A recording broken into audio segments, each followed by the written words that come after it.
ఆదికాండము మొదటి అధ్యాయం 14-19 వచనాలలో దేవుడు వెలుగుకు అర్థమిచ్చేవాడిగా, కాలానికి అధికారమిచ్చేవాడిగా కనిపిస్తాడు. సూర్యుడు, చంద్రుడు, నక్షత్రాలను ఆయన ఆకాశంలో ఉంచాడు. రోజులు, రాత్రులు, కాలాలు, సంవత్సరాలు సరిగ్గా సాగేందుకు.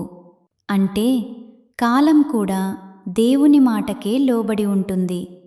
మనుషులమైన మనం ఆ వెలుగుల కింద జీవిస్తున్నాం.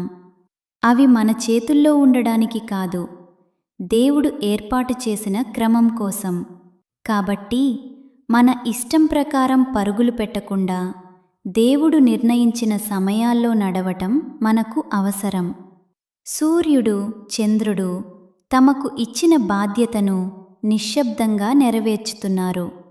దేవుడు పెట్టిన హద్దులను మనం పట్టించుకోకపోతే సృష్టించిన వాటికే అవసరానికి మించి ప్రాధాన్యం ఇవ్వడం మొదలవుతుంది.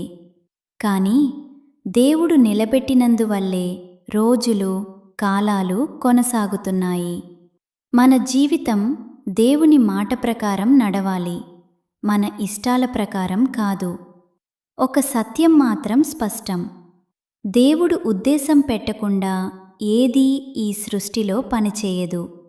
ప్రభువా, నీవు ఏర్పాటు చేసిన కాలాలకు మా హృదయాలను సరిపోల్చి నీ క్రమంలో నమ్మకంగా నడిచే కృప ఇవ్వు. ఆమెన్. దేవుడు మిమ్మును దీవించునుగాక.